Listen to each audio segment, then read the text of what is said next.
The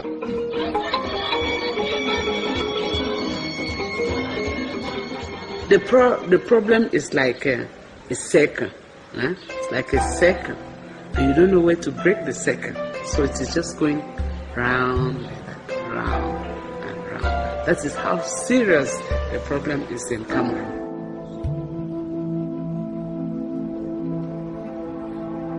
HIV positive. HIV positive. Why had it to be me? Am I the most unscrupulous student around? I have just 3 girlfriends, there are others with more.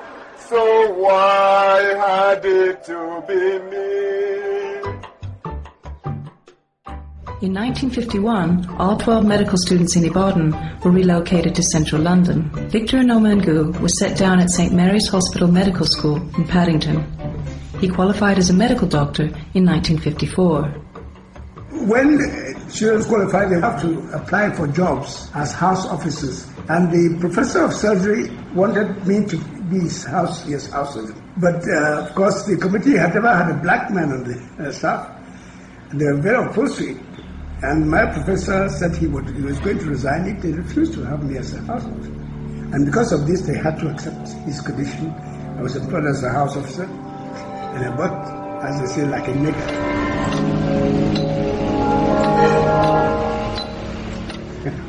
Worked round the clock for 6 months.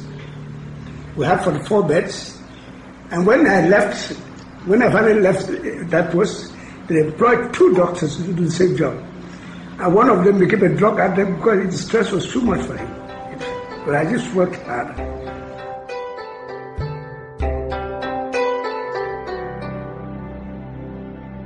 The history of vaccines in Western medicine officially began with the cowpox and smallpox investigations of the English doctor Edward Jenner in 1796.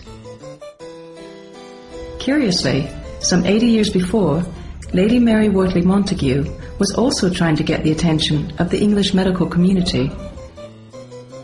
Lady Mary Wortley Montagu was a traveller of many continents, a writer and a satirist, who spent many years trying to convince English doctors to accept the Turkish practice of deliberately inoculating people with smallpox.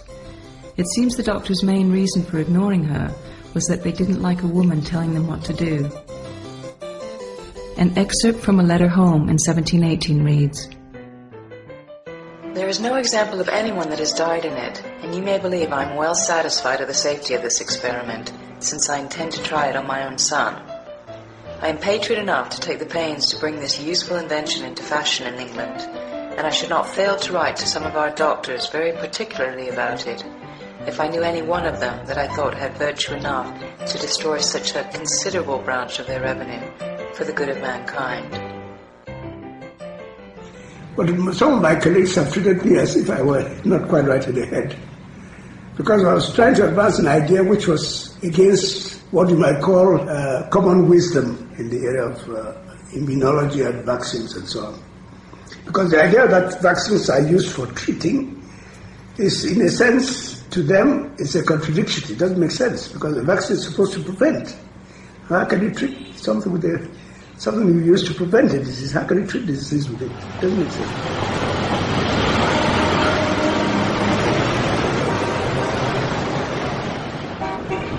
The idea of therapeutic vaccines in itself is something that is new. And you don't expect anything that is new to be embraced by everybody. Science has proven that anything that is new, first of all, faces some opposition. In fact, if you have easy conditions, you might do research, but when you don't have the very best conditions, you tend to be a little more determined. You use your head more and look at your eyesight. He discovered penicillin because the condition of work were not ideal. In fact, if they had been ideal, he probably would never have discovered penicillin. He was, of course, one of our lecturers in the University in St Mary's Hospital Medical School. And I remember him giving to the Queen Mother a plate containing a fungus, fixed, of course, as a souvenir to the Queen Mother. And it was on that occasion that I also got a prize. So I had a certain attachment to him for that reason. And so in a sense, he has been a model for me in many ways. So I enjoy it. I know his life story very well because for that reason. It was a simple, humble chap, a Scotsman. Spoke very little, and it was a very great man. Vaccination is a process by which you vaccinate somebody to produce immune responses, which, in the case of preventive vaccination, you just lie in wait until the germ comes later on and they destroy it, correct? But in fact, when you give a therapeutic vaccine, you are actually vaccinating the patient as if he were preventing or waiting in life for a disease to come. But in fact, the disease is there already, so it has to work. You were asking me how Vanguard came about. Well, when I was told about the AIDS problem, I asked what the virus looked like. They told me what it looked like. It seemed to me so obvious that the virus had an envelope which is taken from the host cell. And it seems so logical that they should use that envelope as a kind of hostage to blackmail the immune system. It's like when you are exposed to a microorganism, the body recognizes it as a foreign body and can now attack. But in the case of HIV virus, since it takes the cell wall of the cell of the body doesn't recognize it. By some genetic malfunction or mutation or accident, as the virus came out of the cell, it took part of the wall membrane of the T4, became attached to it, to the viral material. And from that point on, the body could not touch it, because if the body killed the virus and the envelope, it killed itself.